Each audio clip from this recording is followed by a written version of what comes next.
Hi and welcome to another episode of Delaware County Political News, Meet the Expert. I am your host, Larry DeMarco, and today we are here with Florence Penny McDonald, Chair of the Yeadon Democrats. Penny has been a resident of Yeadon for over 30 years, has served as a Yeadon Borough Councilwoman in 2008 to 2012, and is currently serving as the chair of the Yeadon Democratic Party. Penny has held the position of president of Pride and Passion of Yeadon, a nonprofit community organization, since 2007. She was appointed to the role of executive director of Creating a Village, Inc., serving the community, inmates, and family members of inmates. She's a founding member of Fathers and Children Together Initiative, f.a.c.t, a Graterford State Correctional Institution Initiative. Penny is also the executive director of Community Forgiveness and Restoration, a faith-based reentry program for returning citizens from Graterford. Penny, thank you for being a guest on Delaware County Political News. It's my pleasure to be here. Penny, discuss your role as the chairwoman of the Yeadon Democratic Committee. Okay. Well, I'll start off by saying that I think it's very important that we understand as committee people and as well as the chair to know who our elected officials are. We're responsible for guiding citizens in voting and who to vote for. But we're also responsible for knowing who our elected officials are. And I'm talking about the state representative, Congress people, senators, and even the governor. We need to know who they are and what their platform is. As far as the local community, our responsibility is to vet candidates who want to run for our local positions. For instance, council people, school board directors, and the like, committee people, and so forth. It's important that we vet people who are coming in because they're going to represent us. And the Democratic Party should be on top of what's going on, what their agenda is. Because we want to make sure that the people that we endorse, that we support, are people who are going to improve the quality of our lives. Penny, just to follow up, you see your role as a facilitator for communication with the elected officials, don't you? Yes, I do. Yes, I do. And we have a very good relationship, and it's important that when new people move into the community, that our committee people know who the elected officials are and what their focus is and how they can help, depending upon what the issues are for our community members. And you also talked about that you spend, or a good portion of your role is vetting candidates. What is the political makeup of Yeadon, and how is that significant? Well, we have council people who sit on, who manage the borough. Actually, what I was asking is the demographic in terms of party makeup. Okay, I would say that it's at least 90% Democratic, and maybe 5%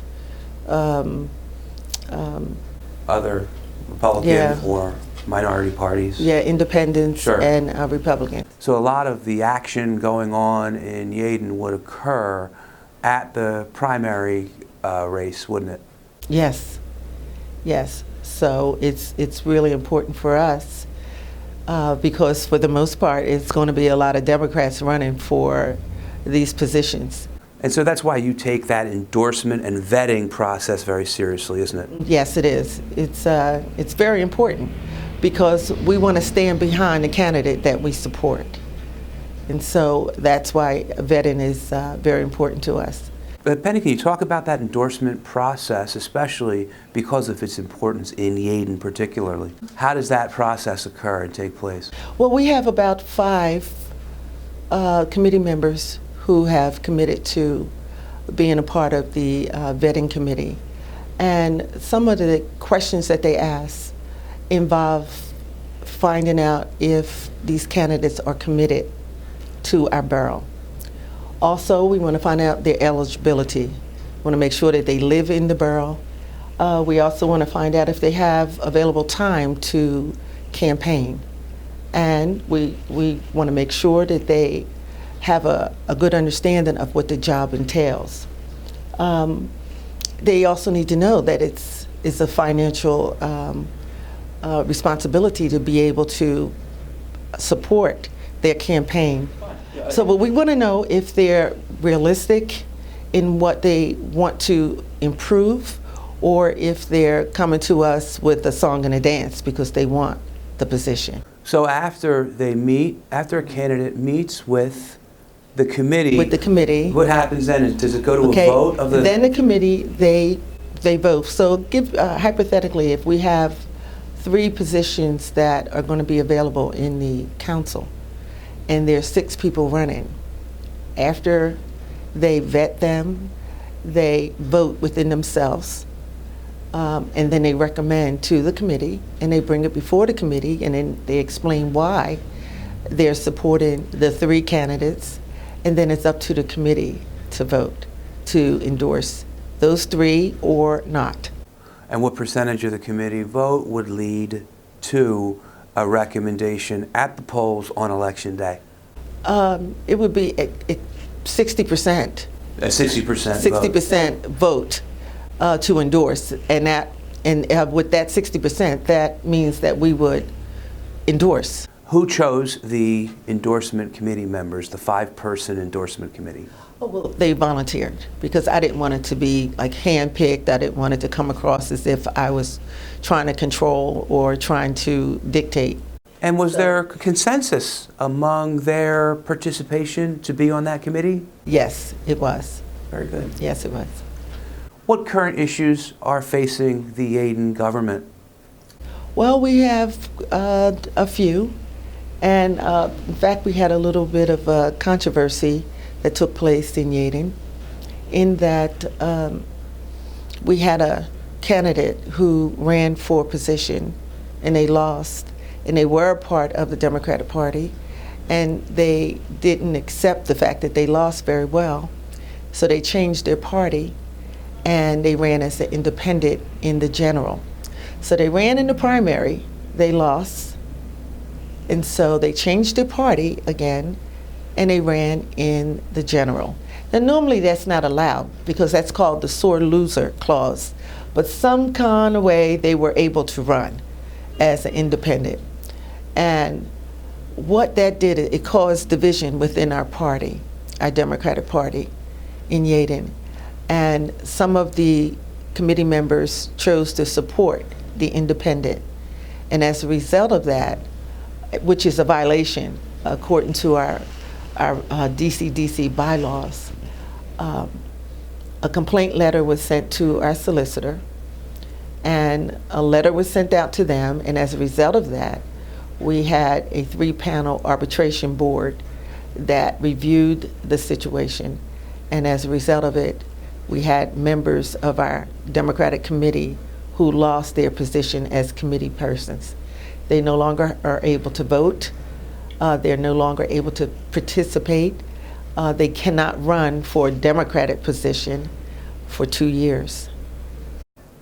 Penny, this is actually an interesting illustration of what can happen in politics, especially in a strong Democratic area, but someone who may have lost a close election but might have strong Republican support in a particular community. What did the committee people violate that caused them to lose their committee personship? Okay, well, according to our bylaws, a Democratic committee person cannot solicit people to sign a petition for a non-Democrat. They cannot circulate literature or communicate to the community to encourage them to support a non-Democrat. That's a violation of the Democratic bylaws, and that's what took place. And why is that rule in place? A bylaw that prohibits Democratic committee people from supporting non-Democratic candidates? Well, I think in any party you want loyalty. You want people that you know are in support of their party. And as a result of that, that was put into the bylaws. And I'm glad it was, because we were able to take action on people who violated that. We don't need division amongst ourselves. We need to stand strong, and we are, and we did, and we won. Well, actually, it's even more than that, too. It's not just loyalty. You actually have, these committee people were actually elected officials who were elected by the community to represent community members who wanted them to represent them in their party, correct? That's correct. That's correct. So it was a great disappointment. And it was a little deception going on in that the literature that was circulated didn't have any party on it. Now, in a sense, that these were members, the people who switched parties were still people who had democratic principles, but from your perspective, they were actually causing an election twice, weren't they? Yes. Yes, they were. And that was a big disappointment. It was disappointment because the people spoke in the primary when they lost, but they weren't able to accept that.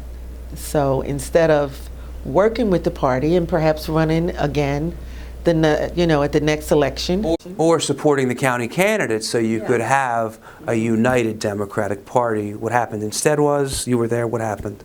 Well, instead of that, especially at the polls, there was division, there was confusion, because there were people who thought that they were supporting, and the person did get some votes, but people thought they were supporting a Democrat. But when they actually went into the voting area, they saw that the person was not a Democrat, and so they were disappointed and they felt deceived.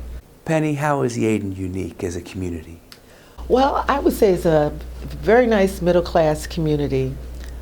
We have young people, we have men on our council now who are going to be taking their position in January. I'm very excited about that.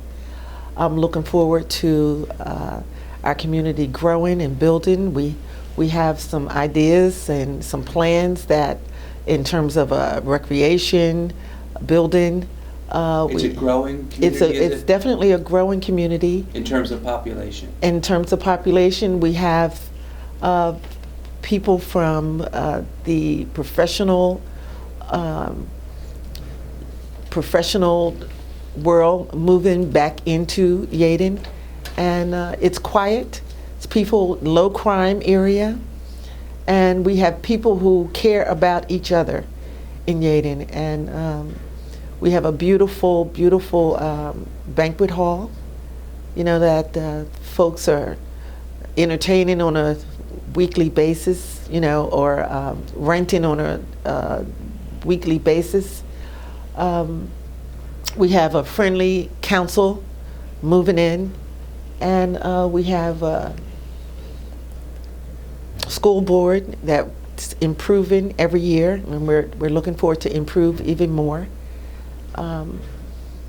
And we have a lot of young people that we're going to be putting to work, and looking forward to watching them grow and supporting them.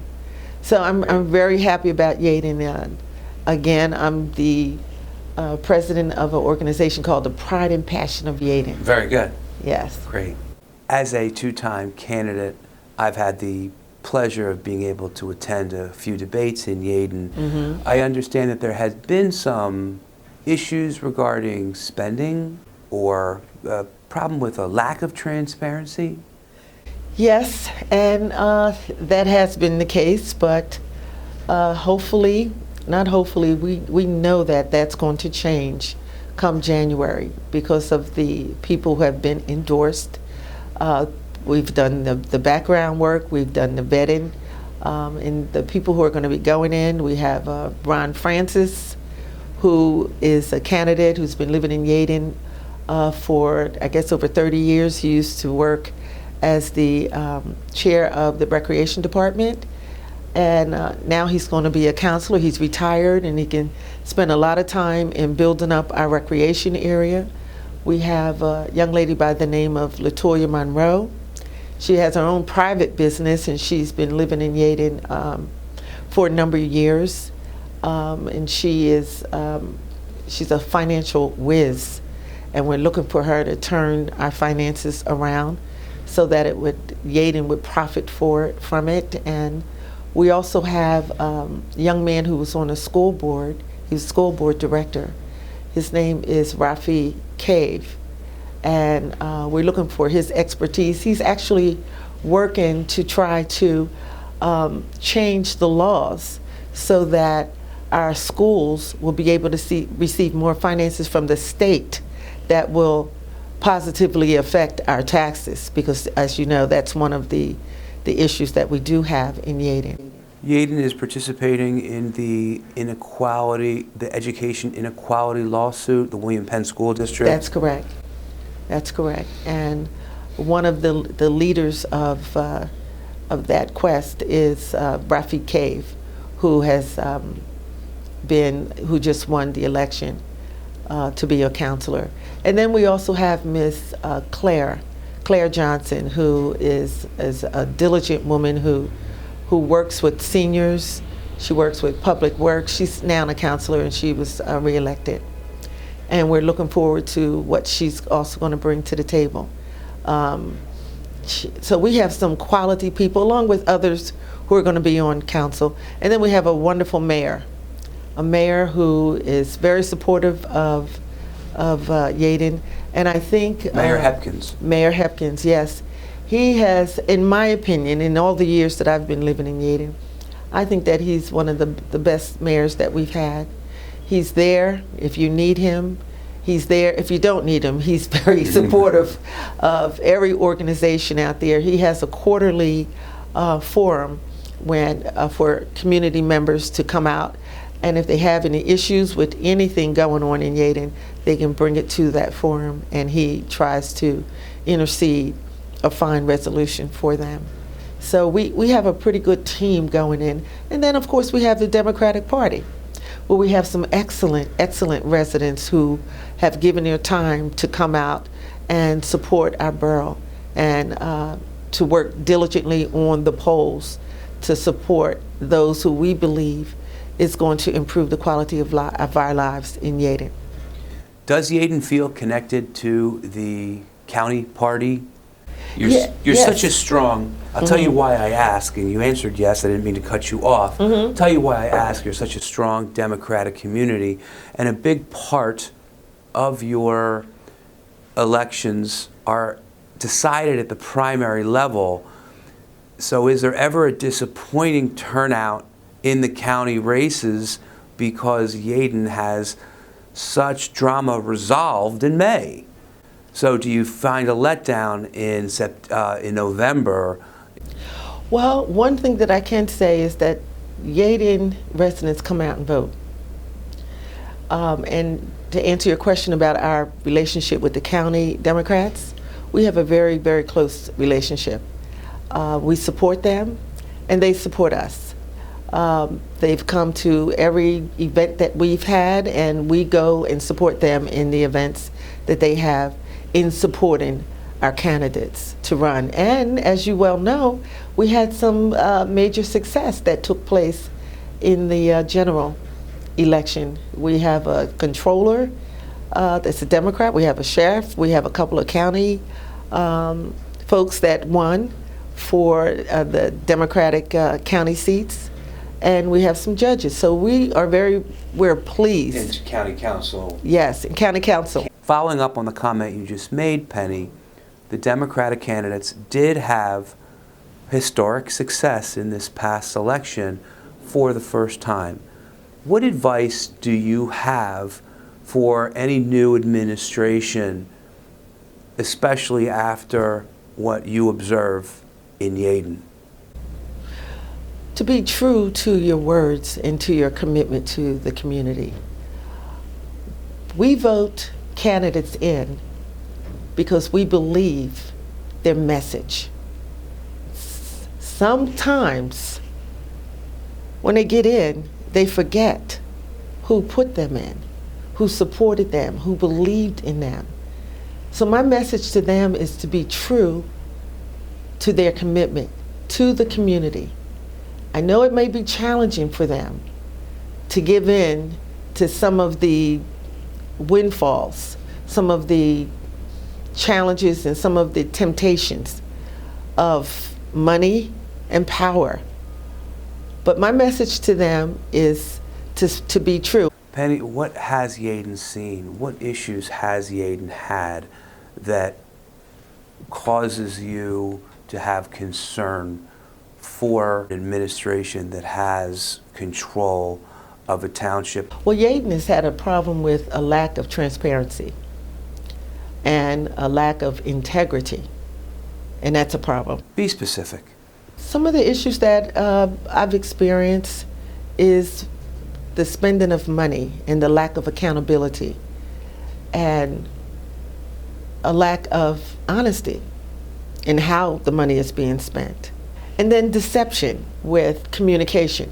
Describe a borough meeting, a borough township meeting, because you say that some of this is occurring, integrity, deception, lack of transparency. Describe, for someone who hasn't been in one of these township meetings, or borough meetings, excuse me, what occurs at one of these meetings? I'll just highlight one area, and that's there have been occasions when community members have come and asked questions about an issue that concerned them, and some of them were received with rudeness. They were cut off, they were not allowed to continue or even get a response back. They were just told, "Thank you very much." When really it's just asking about how something was spent. Yes. And then that caused a further investigation on community members' part or your part? Well, it took away the confidence of the community in reference to the counselors, because you want to feel as if you can come to the council meeting and address the counselors with issues that concern you. And when you're met with that type of attitude and disrespect, you know, it's not a good thing. Penny, I actually particularly the reason why I ask and the reason why I'm interested is because people have been guests at my program and have seen this in Republican districts, this type of lack of transparency or rudeness. But I want to make a point to my viewers that it's not a Republican thing. It's a thing where there's a one-party power or when people think they have unchecked power, yes, that you can see this. And that's the point that I'm trying to make on my program. It's a power corrupts issue. Very good. And you've seen that in your borough. Absolutely. And the way Yeadon has dealt with that is they've removed officials in the primary level, and that's how you have handled that. That's correct. Okay, thank you for that. With that as a background, Penny, what advice do you have for the community as citizen activists? Is it enough to just go out and vote? No, it's not. We need to hold them accountable. We need to make sure that they're making decisions that are going to benefit us. What people don't understand is that we're giving these elected officials our voice to go to Washington, to go to Harrisburg, to speak on our behalf. And if we don't pay attention to what they're saying, they may be speaking on their own behalf. And most often they do. And yes, they do. Or if not on their own behalf, maybe lobbyists, special interests, rather than the benefit of the whole community. Exactly. And so if they're continuing if they are not speaking on our behalf, we shouldn't reelect them. And that's what happens over and over. People are getting reelected based on popularity, but nobody's checking their record. There are folks who are not checking their records, and that's what they should do.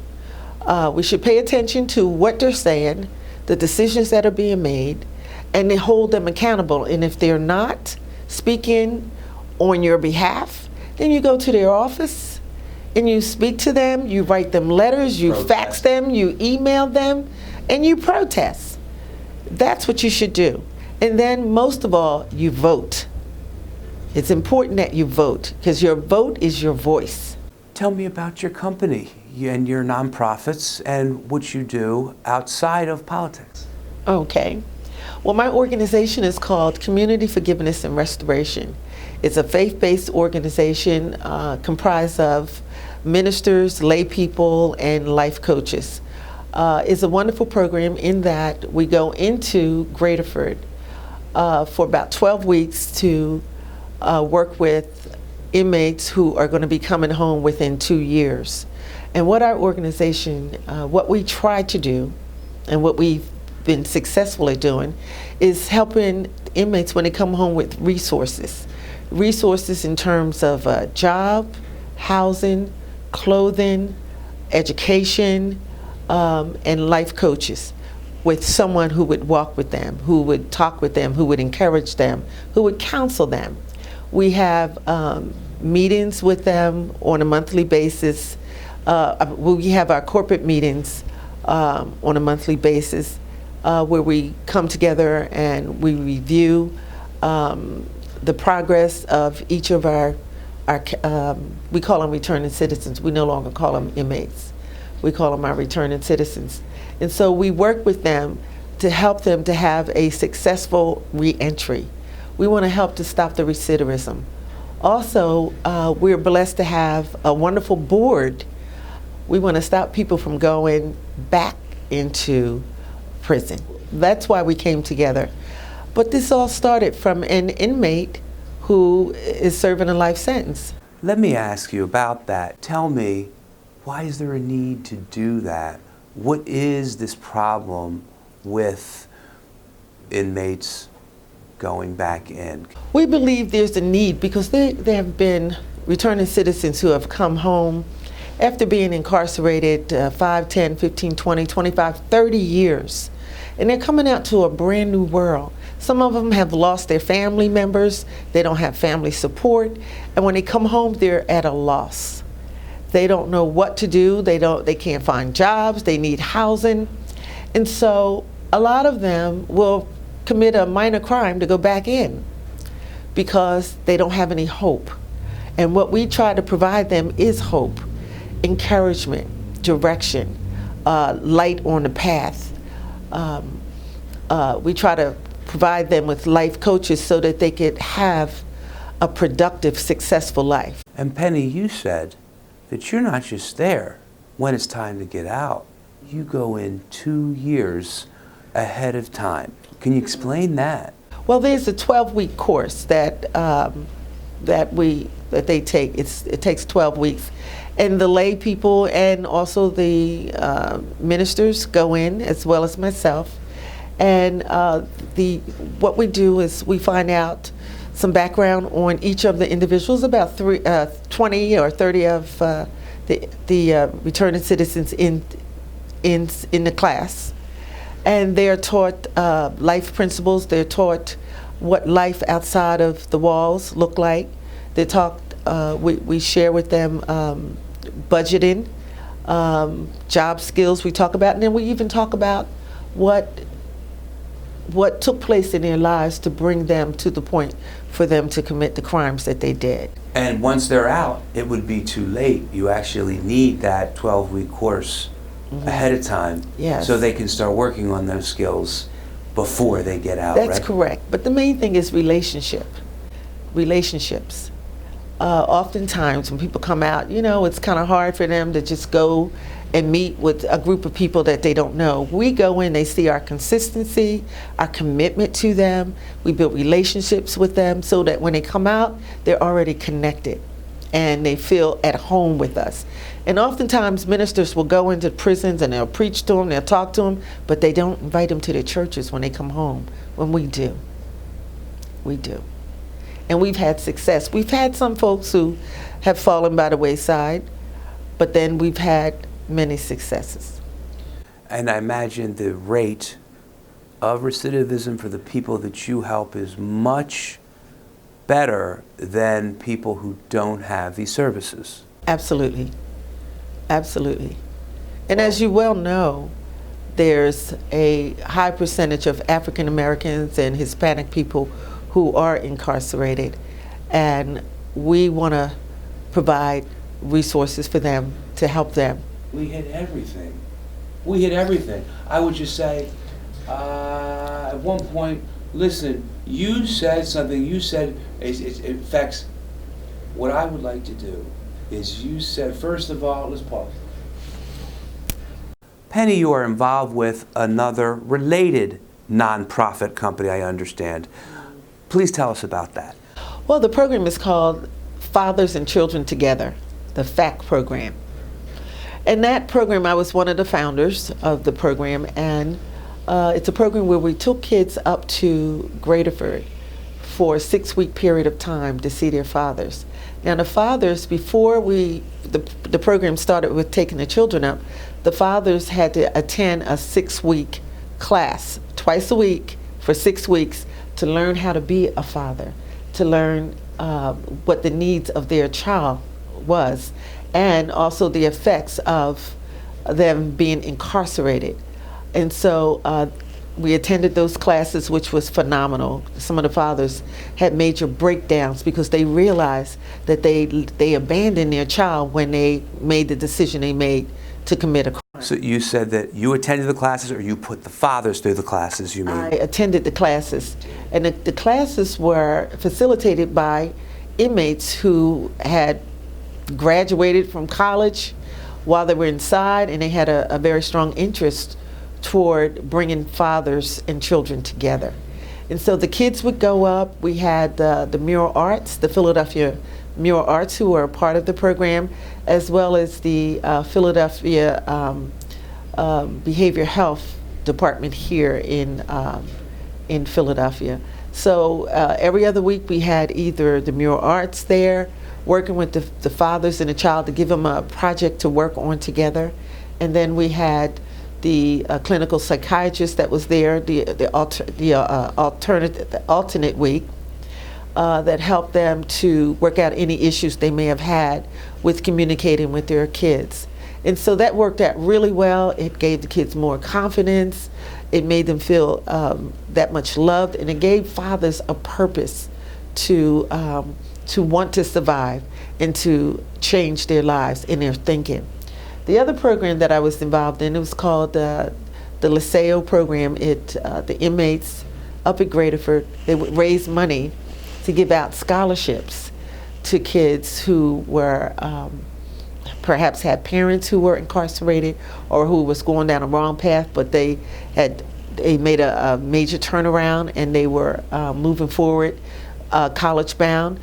The inmates would come together and they would raise money, and I, along with my employer, would go out and we would give out $500, $1,000 scholarships. Now this money came from 15 cents an hour, 19 cents an hour, 20 cents an hour from these inmates who all contribute so that these kids would be a part of stopping the school pipeline to prison. So these are the things that I've been involved in for the past 12 years. It is very rewarding. What sounds like just a prison program is actually a community program, isn't it? Yes. Yes. Good work. Well, we'll leave it there. And Penny, I want to thank you for sharing all these programs and your work with the community, and of course being a guest on Delaware County Political News. Thank you very much. We have been here with Penny McDonald, and I am your host, Larry DeMarco. If you like this interview, please don't forget to follow, like, share, and subscribe, and forward the link to all the friends on your contact list and your Facebook friends. We are signing off. Tune in next time. Bye for now.